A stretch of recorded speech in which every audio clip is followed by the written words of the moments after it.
안녕하세요. 이제 막 돌진한 아들 하나를 키우고 있는 여성입니다. 지금도 그때를 생각하면 손이 부들부들 떨리는데, 제가 오늘 하려고 하는 이야기는 돈에 환장한 저희 시어머니와 신우에 대해서입니다. 사실 돈 안 좋아하는 사람이 어디 있겠어요? 저도 잘 먹고 잘 살고 싶은 사람으로서 돈 좋아합니다. 하지만 모든 일에는 정도가 있는 법이고 상식이 기준이 되어야 하지 않나요? 그런데 저희 시어머니와 신우는 그런 건 안중에도 없고 오로지 자기들 주머니에 돈이 들어오는 것만 중요한 사람들이었어요. 솔직히 남편 하나 보고 결혼한 건 맞지만 시댁 식구들이 이 정도로 개차반인 줄 진작에 알았다면 아무리 남편이 좋은 사람이라도 결혼하지 않았을 겁니다. 정말 지금도 심장이 벌렁벌렁 거리네요. 남편하고는 우연히 알게 되어 몇 년 동안 좋은 오빠 동생으로 지내다가 어느샌가 남녀 사이로 발전한 케이스예요. 사귀자고 말을 꺼낸 건 남편이긴 하지만요. 아무튼 둘 다 운동을 좋아한다는 공통점이 있어서 대화도 잘 통했고 그래서 2년 정도의 연애 기간 동안 별탈 없이 무르르듯 원만한 시간을 보냈습니다. 그러다 남편 나이 33, 제 나이 32의 부부의 연을 맺게 되었지요. 남편은 제약회사 영업직이고 저는 학원에서 아이들을 가르치는 선생님이에요. 그래서 솔직히 말하자면 둘 다 아주 안정적인 직장은 아닙니다. 그나마 남편은 또래 직원들에 비해서 실적이 좋은 편이고 저는 저대로 나름 인근 학교 학생들 사이에서 이름난 강사였거든요. 그래서 결혼 당시에는 둘 다 모아둔 돈도 어느 정도 있었고 한마디로 당장에 걱정이 없었지요. 그런데 결혼 준비를 하면서 주변 사람들 이야기를 들어보니까 아기가 생기면 아기한테 들어가는 돈이 기하급수적으로 늘어난다고 하더라고요. 저도 물론 학원가에서 일하면서 사교육비라던가 그런 게 얼마나 비싼지 누구보다 잘 알고 있기는 했지만 솔직히 아기한테도 그렇게 큰 돈이 들어갈 줄은 몰랐답니다. 그래서 원래는 남편과 앞으로 2, 3년 정도는 신혼을 즐기면서 동시에 알뜰살뜰 돈을 모아 하다못해 제 이름으로 된 학원이라도 하나 차리고 그리고 아이를 낳자고 계획을 세웠어요. 그런데 인생이 원래 계획대로만 흘러가지는 않는다더니 하필이면 식을 올리고 3개월도 되지 않아서 아기 천사가 찾아와 줄 줄은 몰랐네요. 시기를 생각하면 아쉽기는 했지만 임신은 어쨌든 축복이잖아요. 남편에게 임신 소식을 알리니 저보다 더 기뻐하면서 눈물까지 보이더라고요. 양가 부모님들도 무척이나 좋아하셨습니다. 특히나 시어머니께서는 가뜩이나 당신 아들이 나이가 적은 것도 아닌데 2, 3년 후가 어쩌고 해서 영 탐탁치 않다고 대놓고 말씀하신 적도 있었거든요. 그래서 더 안도하시고 기뻐하시는 눈치였어요. 하지만 기쁨도 잠시, 이내 현실적인 걱정들이 하나둘씩 떠오르기 시작했습니다. 당장 불러오는 배를 어떻게 하고 출퇴근을 해야 하나 싶었고 사실 학원에 육아휴직이라는 게 제도상 있기는 했지만 솔직히 얼마나 쓸 수 있을지 도통 감이 오질 않았으니까요. 남편도 마찬가지였습니다. 영업직이라는 게 결국 계속 관계를 유지하고 이어나가야 하는데 그러려면 발로 뛰어다니는 게 제일 중요하다고 하더라고요. 그런데 육아휴직을 내버리면 남편의 빈자리는 누군가 채갈 것이 뻔했고 이후로 복귀를 한다고 해도 다시 처음부터 새로 시작해야 하는 거나 마찬가지라면서 걱정이 이만저만이 아니었어요. 그래서 고민 끝에 저희는 일단 시어머니에게 부탁을 드려보기로 했습니다. 솔직히 손꼽아 손주보기를 기다리셨으니 도움을 주시지 않을까 하는 어느 정도 믿음이 있었거든요. 그런데 시어머니의 반응은 뜻밖이다 못해 차갑기 그지없었습니다. 일단 저희 시어머니에 대해서 이야기를 해보자면 시어머니는 당시 연세가 60세스로 매일같이 헬스장에서 운동을 2시간씩 하실 만큼 건강하신 분이셨어요. 드시는 것도 어찌나 신경 써서 드시는지 홈쇼핑에서 무슨 영양제가 좋다 하면 몇 박스씩 쌓아놓고 보약 챙겨 드시듯 드셨지요. 그런데 저희가 아이를 봐주실 수 있냐는 이야기를 꺼내기가 무섭게 당신에게 아무것도 기대하지 말랍니다. 니들 자식인데 누구 손을 빌어 키우려고 하냐고. 죽이 되든 밥이 되든 저희가 알아서 하라고. 그게 부모 노릇이라고요. 그리고 시어머니의 따끔한 호통에 저는 서운한 마음이 들었지만 이내 구구절절 틀린 말이 하나 없다 싶어서 더는 묻지도 매달리지도 않았습니다. 하지만 남편하고 몇 날 며칠 머리를 맞대고 궁리를 해봐도 도대체 어떻게 해야 할지 모르겠더라고요. 그래서 결국 이번엔 친정어머니께 이야기를 꺼냈지요. 그러자 친정어머니께선 봐주는 건 얼마든지 해줄 수 있지만 당신이 운전을 못하니 어쩌면 좋겠냐며 안타까워하셨습니다. 그리고 이 부분에 있어서는 장모님이 봐주신다고만 하면 남편이 자기가 출퇴근을 하면서 아이를 데려다주고 데리고 오겠다고 하더라고요. 참고로 그나마 다행히도 남편 직장하고 친정하고 차로 15분 정도의 거리였어요. 그러자 친정어머니가 그러면 그렇게 하라면서 뭐 그런 걸로 걱정을 하느라 애를 태웠느냐고 태교에 안 좋게.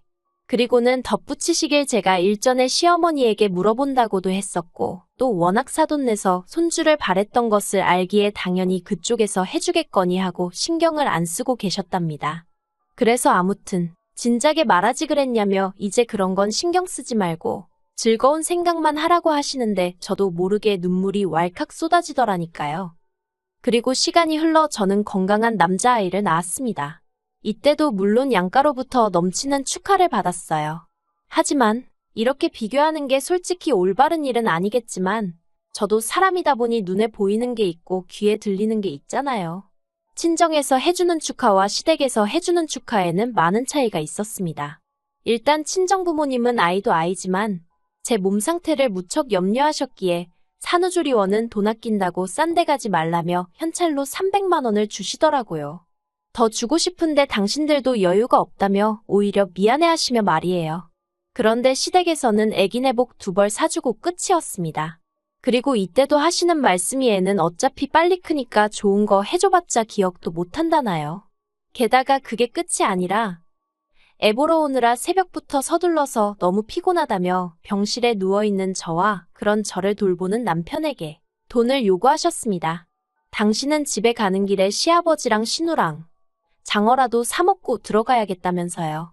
그러니까 그때는 그 순한 저희 남편도 화가 났는지 사람 쪽팔리게 하지 말고 그냥 가시라며 큰 소리를 내대요. 친정부모님 덕분에 2주에 500만 원짜리 제 기준에서는 정말 럭셔리한 산후조리원에서 몸을 추스리고 그렇게 집에 돌아왔습니다. 그리고 학원 원장의 배려라고 해야 할지 한 달 정도의 휴가를 받아 제 예상보다 좀 더 휴식을 취할 수 있었지요. 그리고 학원에 복귀하면서 계획대로 친정어머니가 아들을 봐주기 시작하셨습니다.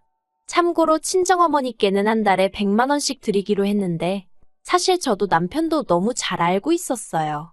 애 봐주는 소위 이모님들 시세에 비하면 터무니없이 적은 돈이라는 걸요.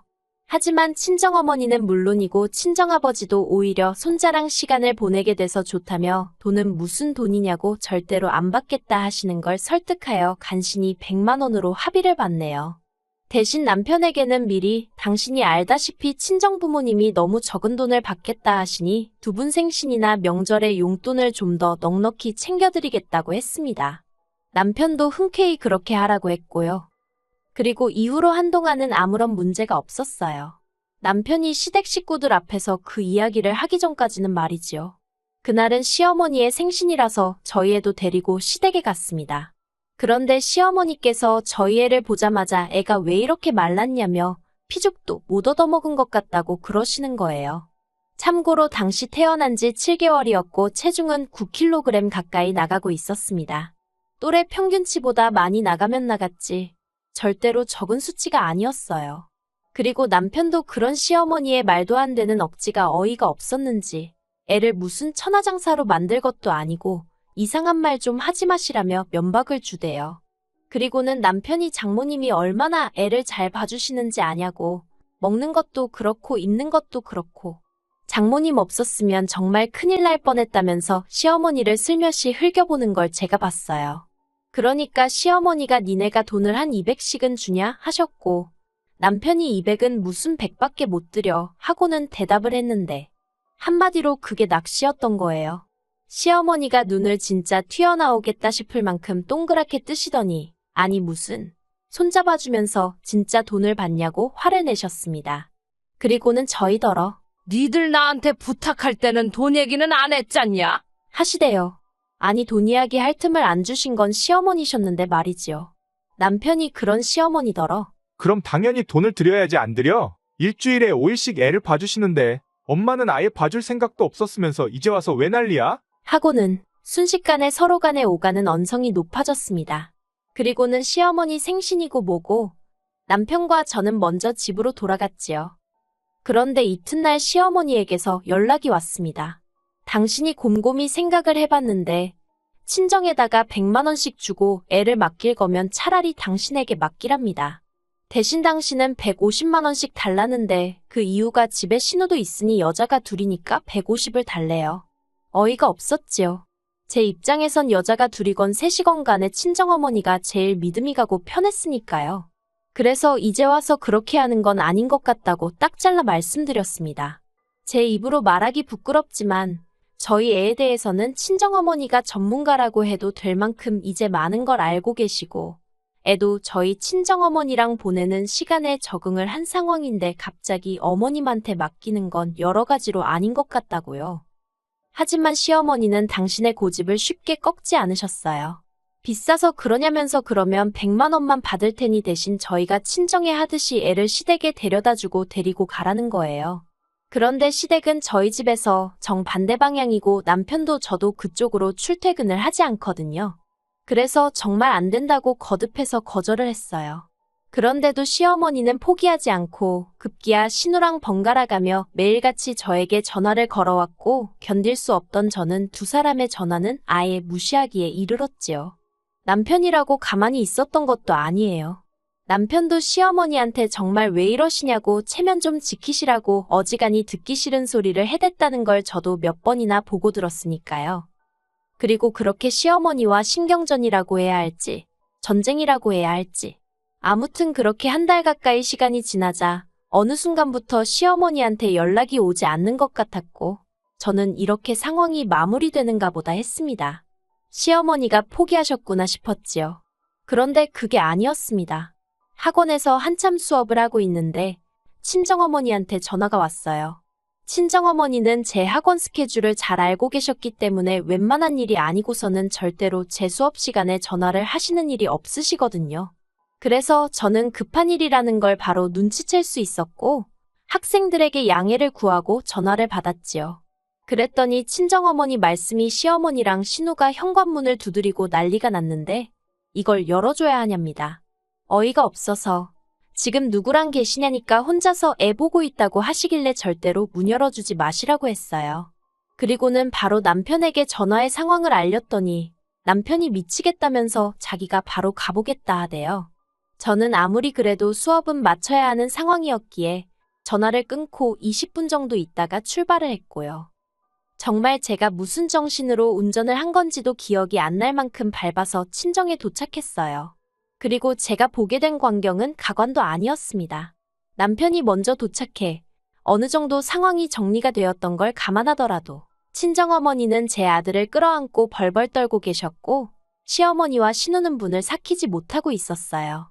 제가 도대체 이게 다 무슨 행패냐고 소리를 질렀더니 시어머니가 네가 먼저 내 연락도 안 받고 무시하지 않았냐며 할머니가 손자 데리러 왔는데 무슨 문제라도 있냐입니다. 어이가 없어서 제가 남편한테 당장 이 상황을 어떻게든 해결하라고 소리를 질렀어요. 그러자 남편도 알겠다면서 시어머니더러 이러면 경찰 부르는 수밖에 없다고 제발 적당히 좀 하라고 아주 읍소를 하더라니까요.